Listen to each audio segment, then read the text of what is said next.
Hey guys, it's Rob, and welcome to the Dodger Down Low. And now it's time for Dodger baseball. So going into 2020, all the offseason down low was on Garrett Cole. And rightfully so. I mean, who wouldn't want a free agent workhorse in the middle of his prime? Throw a 100-mile-an-hour cheese, break off a frisbee slider at any given point in the count, and still has that 12-6 hammer that he can drop. But once the Yankees signed him, the tears dried, able to evaluate what we got in the rotation. And honestly, going into 2020, I'm pretty confident we honestly have some of the best options for a rotation in a long time. First, let me remind everybody, last year we led the majors. Let me repeat, the Dodgers led the majors in ERA with a 3.37 ERA. And this was also during a season in which Kershaw had his highest ERA since his debut season.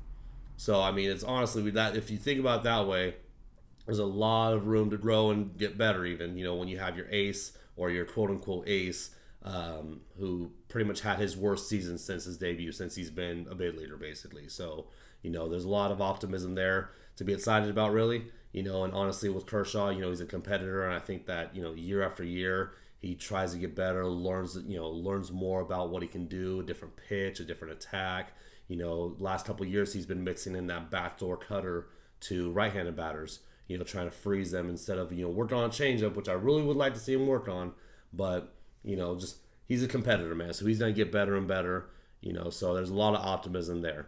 But year after year, we always hear about the strength of our lineup or the strength of our team, rather, is in our positional flexibility, the depth of our lineup, how deep and strong our lineup goes past the 25, now 26-man roster, down to like 35 deep, And so with us going into 2020, this year is going to be more about the stable of aces. They're going to start talking about the Dodgers starting rotation, I think, as one of its strengths, where we're able to kind of plug and play, a prospect coming in, a guy from the bullpen who's a swing man coming in, so this is going to be the year that they're talking about the stable of aces.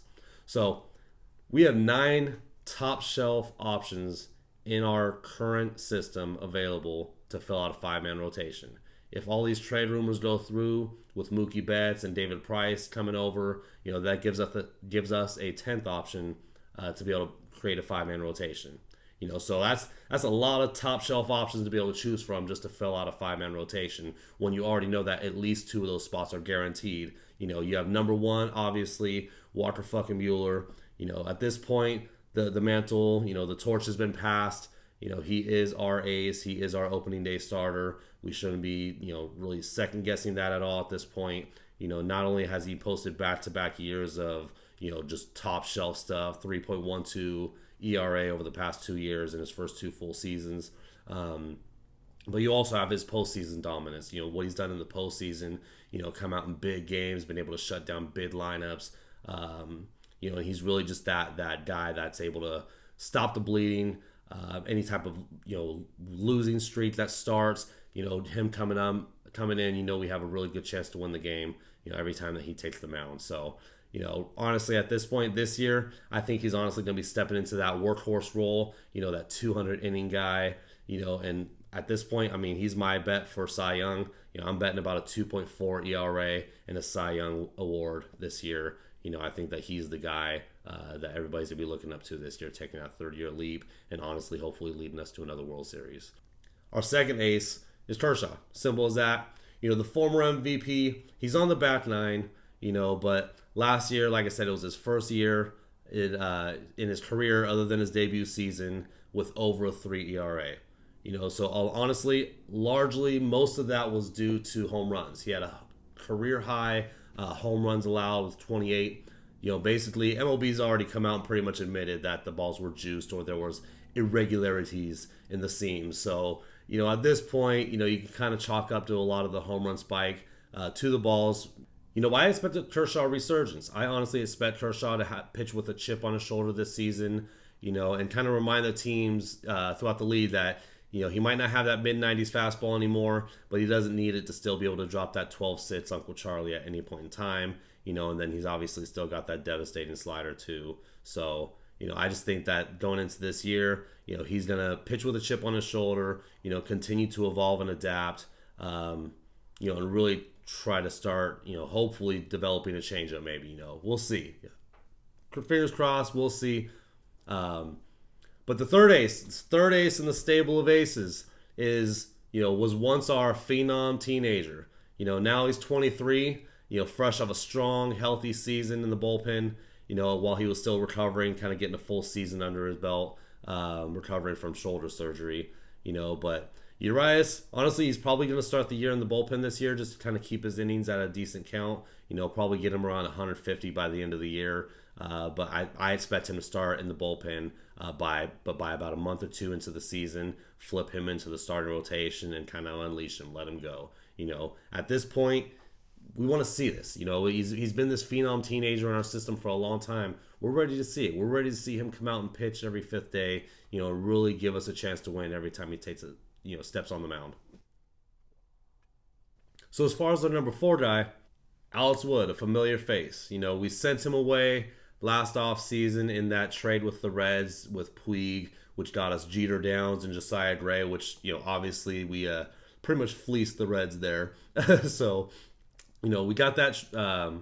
We sent him away. When he pitched with the Reds, it was really a terrible year for him. Honestly, it was very injury plagued. He had a hard time really getting a footing and getting kind of a really good step into the season, really. But there's a lot of positivity and optimism around him. One, he's pitched with us before. We kind of know how he is. He knows how the system is. He knows how the Dodgers operate and everything. So, kind of a familiar face for him there. But 2, he's been working with Driveline Baseball all offseason. I don't know if anybody's familiar with Driveline, but they've been responsible for revamping or kind of fixing and saving a lot of pitchers' careers. Kind of realigning their mechanics, kind of getting them, a little bit stronger, maybe a tick or two more on the fastball, but kind of teach them a little bit of the newer age mechanics and analytics of throwing a baseball now. So, he's been working all offseason with Driveline Baseball. That's only good news. I mean, that can only be positive and good news. If he's able to get a mile or two on his fastball again, we might be able to see him in his 2017 season. He had a 2.72 ERA in his best season of his career, just 2 years ago. So a 1-year prove-it deal, for our 4th starter in our rotation, gives us a 4th possible ace if we have a resurgence from him as well. That's a big, big deal, being able to have somebody at the back of our rotation but still able to pitch like an ace. So rounding out the 5th spot, it's going to start the season with Kenta Maeda. Now, I like Kenta Maeda. He, when he's on and when he pitches with belief and conviction, especially with his fastball, man, because he has a tendency to kind of shy away from his fastball a little bit. But if he pitches with belief and conviction with that fastball, it makes every other pitch that he has play up. His changeup, which I think is probably the best in baseball. He's got a Bugs Bunny changeup, really. And then he's got that slider that he likes to rely on a little bit too much sometimes.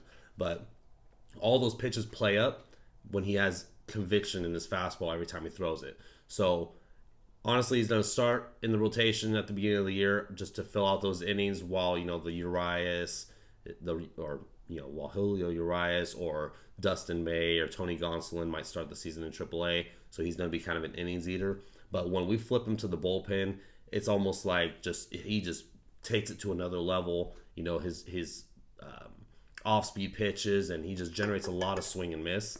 So that's just only a plus for our bullpen on top of that.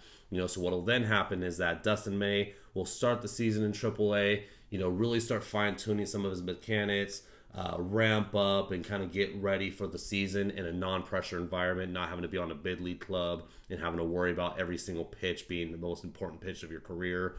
So he'll start the season in AAA, really get ready for the season, kind of keep his innings down as well, and then basically unleash him as well. And as our 5th starter, basically another ace, top prospect, able to step into the rotation as the 5th starter and give us some really top quality innings. That's going to be a huge plus for us. So at the end of the season, or basically at some point during the season, my projected 5-man rotation is going to be Walker Buehler, Clayton Kershaw, Julio Urias, Alex Wood, and Dustin May. All 5 of those guys, at one point in their careers, has always been labeled as a front of the rotation guy, with some of them being quoted as aces. And at this point, if all 5 of those guys were able to pitch like an ace, that is honestly going to be one of the best rotations in the history of baseball, because all 5 of those guys have the ability to post a sub-3 ERA at any given season. And if they can all put it together all together at the same time, then this is the World Series season that we're looking for. A top 5 rotation, and not even getting into our bullpen, which that would be my next piece, is talking about the bullpen and where we're going there. But honestly, going into this season, I'm extremely excited with the options that we have. Even if we do, and that's, like I said, not even talking about going after David Price. If we go after David Price, I mean, he's had a couple seasons, but there's been a lot of positive in those seasons. And I think that if he was able to come over to the Dodgers, for example, to an NL team, he's never pitched in the NL at all. So the National League is completely unfamiliar territory, and able to come over to a place that knows how to work with pitchers, knows how to develop pitchers, very smart system. I only think that that'd mean good things for him and for the rest of his career. And he'd be back with the guy that drafted him, and Andrew Friedman. So only positive connections there on top of that. So bringing David Price into the fold is definitely a positive thing. If it doesn't happen, no worries. But if it does happen, I'm all for it as well. And I think that really, honestly, it gives us another veteran presence to be able to really kind of hold down the fort, really kind of just come out and attack with our starting pitching this year, and then able to kind of switch it over to the bullpen at any point in time. So, what do you guys think about that rotation? I think that's a rotation to lead us to a championship to me. And the other options that didn't make the cut, you got Jimmy Nelson, Tony Gonsolin, and Ross Stripling. Big Boss Ross, I kind of like him where he's at. He's in that swingman role. Let him stay there, man. He dominates in that role. When we need him as a starter, he comes out and dominates as a starter. When we need him as a reliever, he can pitch in a tight spot where he can give us multiple innings at any given time as well. So leave him in that swingman role. He's nails there. Tony Gonsolin, I think he's going to start the year and possibly eventually make it to the rotation, but I think he's going to start the year in the bullpen and possibly finish the year in the bullpen. He has a really good fastball, and it really plays up when he's in the bullpen because it can touch triple digits. And then that really plays up his splitter because he has one of the best splitters I've seen in a long time. Splitter's a really difficult pitch and, very hard to master. And so far from what I've seen, man, he's got a really nice splitter as well. So, I think he's going to probably stay the year in the bullpen, possibly get a chance to start next year in 2021. And then Jimmy Nelson, I think kind of the same thing. He's on a 1-year prove-it deal. He's still a little bit more recent off of the shoulder thing. He didn't pitch that well when he was with the Brewers last year, coming back from the injury. So I think that he's probably got a little bit more of a prove-it to go along with his deal, to where I think ultimately that lands him in the bullpen, where also as well his stuff plays up. He's got a really good fastball and curveball as well. So I think ultimately he lands in the bullpen, and then that gives us a really strong bullpen to pair alongside Kenley Jansen, Joe Kelly, Pedro Baez, Blake Treinen as well. So, and that'll be my next piece, which will be about our bullpen projections as well and how we're looking there as well. So what do you guys think about my 5-man rotation? Walker Buehler, Clayton Kershaw, Julio Urias, Alex Wood, and Dustin May. Great rotation for this season and years to come. If you like it, let me know. Give me a like. And if you don't like it, comment below who we should swap out. And as always, guys, if you like my channel, subscribe, man. Give me a follow. I'd appreciate it, man. And also on Instagram at the Dodger Down Low. And until next time, guys, see you on the Down Low.